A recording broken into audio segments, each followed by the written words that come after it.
دن بدلتے ہیں، سال بدلتے ہیں، لمحہ لمحہ کر کے صدیاں گزر جاتی ہیں، لیکن اے انسان، کیا تو بدلتا ہے؟ گزرتے لمحوں کے ساتھ رب سے ملنے کا وقت قریب آ جاتا ہے۔ سال کا بدلنا کسی تبدیلی کا اشارہ ہے یا محض ایک دھوکہ؟ آج ہے عیسوی سال 2024 کا آخری دن اور آواز سن رہے ہیں آپ فیصل کی۔ یہ جبر بھی دیکھا ہے تاریخ کی نظروں نے، لمحوں نے خطا کی تھی، صدیوں نے سزا پائی۔ کیا آپ نے کبھی سوچا ہے کہ مسلمان قمری یا لونر کیلنڈر کیوں استعمال کرتے ہیں جبکہ نماز سورج کے نظام کے مطابق ادا کی جاتی ہے؟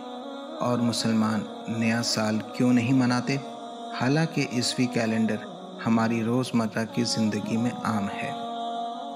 سب سے پہلے آپ یہ جان لیں کہ دنیا میں دو طرح کے کیلنڈر عام ہیں: شمسی یا سورج کا کیلنڈر جو زمین کی سورج کے گرد گردش پر مبنی ہے، جسے عیسوی یعنی سولر کیلنڈر یا گریگورین کیلنڈر بھی کہا جاتا ہے۔ چاند کا کیلنڈر جو چاند کے منازل یعنی ڈیفرنٹ فیز آف دا مون پر مبنی ہے، جسے اسلامی ہجری یا لونر کیلنڈر بھی کہتے ہیں۔ بات کریں شمسی کیلنڈر کی تو گریگورین کیلنڈر کو گریگوری the 13th نے 1952 میں انٹروڈیوس کیا۔ یہ پرانے کیلنڈر جولین کیلنڈر کی غلطیوں کو ٹھیک کرنے کے لیے بنایا گیا اور اس میں لیپ ایئر سسٹم شامل کیا گیا جو سال کو سورج کے سال سے زیادہ درست طریقے سے الائن کرتا ہے۔ آج یہ دنیا بھر میں ایک اسٹینڈرڈ کیلنڈر کے طور پر استعمال ہوتا ہے۔ دوسری طرف مسلمان اب بھی ہجری کیلنڈر استعمال کرتے ہیں جو 12 قمری مہینوں پر مشتمل ہے۔ یہ کیلنڈر نبی کریم صلی اللہ علیہ وسلم کے مدینہ ہجرت کے سال سے شروع ہوتا ہے اور اسلامی عبادات کے لیے بنیادی حیثیت رکھتا ہے۔ گریگورین کیلنڈر سورج کی حرکت پر مبنی ہے جبکہ ہجری کیلنڈر چاند کے منازل پر، اور یہی فرق ان دونوں کیلنڈرز کو منفرد بناتا ہے۔ یوں تو سولر کیلنڈر پوری دنیا میں ایک اسٹینڈرڈ کے طور پر استعمال ہو رہا ہے، لیکن مسلمان آج بھی کئی چیزوں کے لیے ہجری کیلنڈر کا استعمال کرتے ہیں جو 12 قمری مہینوں پر مشتمل ہے۔ دنیا بھر میں 1.8 ارب سے زیادہ مسلمان کسی نہ کسی وجہ سے اسلامی کیلنڈر کو فالو کرتے ہیں۔ مسلمانوں کے لیے اسلامی کیلنڈر جیسے ہجری کیلنڈر بھی کہا جاتا ہے بہت اہم ہے۔ انفیکٹ یہ زیادہ پرانی بات نہیں ہے، کچھ عرصے پہلے ہی یہ کیلنڈر روزمرہ زندگی کا مین کیلنڈر ہوا کرتا تھا، لیکن پھر ویسٹرنائزیشن کی وجہ سے زیادہ تر جگہوں پر گریگورین کیلنڈر عام ہو گیا۔ پھر بھی مسلمان آج بھی اپنے ریلیجیس ایونٹ ہجری کیلنڈر کے ذریعے مناتے ہیں۔ یہ کیلنڈر رمضان کے شروع ہونے، عید منانے اور حج جیسے اہم مواقع کے لیے تاریخیں طے کرنے میں استعمال ہوتا ہے۔ نبی اکرم صلی اللہ علیہ وسلم نے اسی کیلنڈر کو اپنایا جو پہلے سے عربوں میں رائج تھا۔ لونر کیلنڈر کا ذکر سورہ یونس میں آتا ہے جہاں مسلمانوں کو چاند کی سٹیجز کے حساب سے تاریخیں فالو کرنے کو کہا گیا ہے۔ اور اللہ وہی ہے جس نے سورج کو سراپا روشنی بنایا اور چاند کو سراپا نور، اور اس کے لیے منزلیں مقرر کر دیں تاکہ تم برسوں کی گنتی اور حساب معلوم کر سکو۔ اللہ نے یہ سب کچھ بغیر کسی صحیح مقصد کے پیدا نہیں کر دیا، وہ یہ نشانیاں ان لوگوں کے لیے کھول کھول کر بیان کرتا ہے جو سمجھ رکھتے ہیں۔ یہ کیلنڈر مسلمانوں کے لیے صرف تاریخ کا حساب نہیں بلکہ ان کے ایمان اور عبادات کا حصہ ہے۔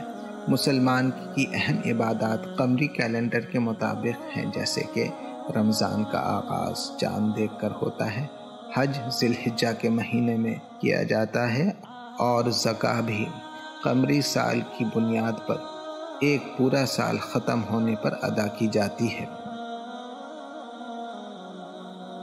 اب آپ یہ پوچھ سکتے ہیں کہ 5 وقت کی نماز تو سورج کے نظام کے مطابق ہوتی ہے، جیسے فجر سورج نکلنے سے پہلے، ظہر سورج کے عروج کے بعد اور مغرب سورج غروب ہونے کے بعد۔ یہ ترتیب اللہ کی تخلیق کے ساتھ مسلمانوں کو جوڑتی ہے اور دن کے قدرتی نظام کے ساتھ ان کی زندگی ہم آہنگ کرتی ہے۔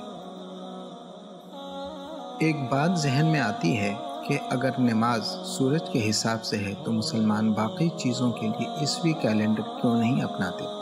اس کی سب سے بڑی وجہ تو اللہ کا حکم ہے، اور اللہ کے بتائے ہوئے ہر حکم کے پیچھے کوئی نہ کوئی حکمت ضرور ہوتی ہے، اور ساتھ ہی ہجری کیلنڈر اسلامی شناخت کا حصہ ہے جو روحانیت اور عبادات پر زور دیتا ہے۔ قمری کیلنڈر کی وجہ سے رمضان ہر 33 سال کے دوران تمام موسموں سے گزرتا ہے، جس سے دنیا کے مختلف علاقوں کے مسلمانوں کو مختلف حالات میں روزے رکھنے کا موقع ملتا ہے۔ ذرا سوچیں، اگر مسلمان سولر کیلنڈر کے حساب سے روزے رکھتے تو کیا ہوتا؟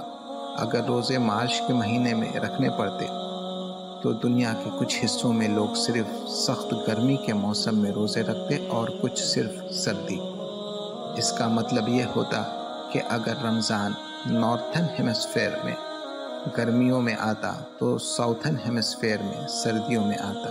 اس سے نارتھن ہیمسفیئر کے مسلمانوں کو مشکل پیش آتی، کیونکہ انہیں باقی دنیا کے مسلمانوں کے مقابلے میں زیادہ لمبے روزے رکھنے پڑتے۔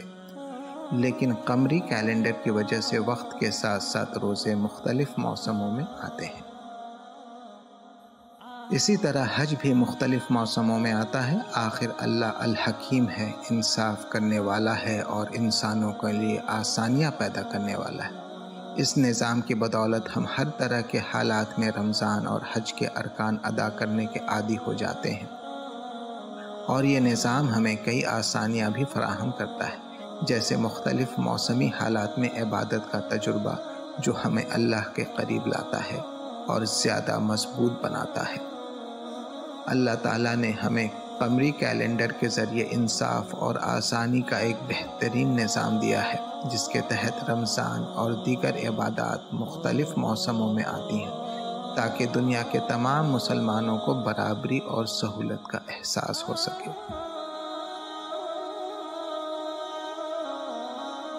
مسلمان عیسوی سال کا جشن کیوں نہیں مناتے؟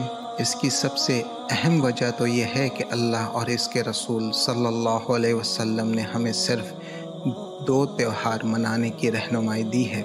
اس کے پیچھے حکمت یہ ہے کہ اسلام ظاہری خوشیوں سے زیادہ دل کی پاکیزگی اور اللہ سے قربت پر زور دیتا ہے۔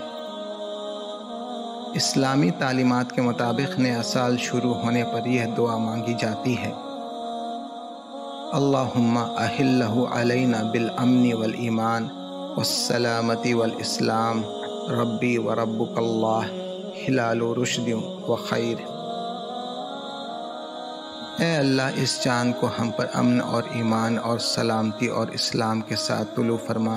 اے چاند، میرا اور تیرا رب اللہ ہی ہے۔ اے اللہ، یہ ہدایت اور بھلائی کا چاند ہو۔ نہ ہی نبی کریم صلی اللہ علیہ وسلم نے اور نہ ہی صحابہ کرام نے اور نہ ہی مسلمانوں نے کبھی نیا سال جشن کے طور پہ منایا۔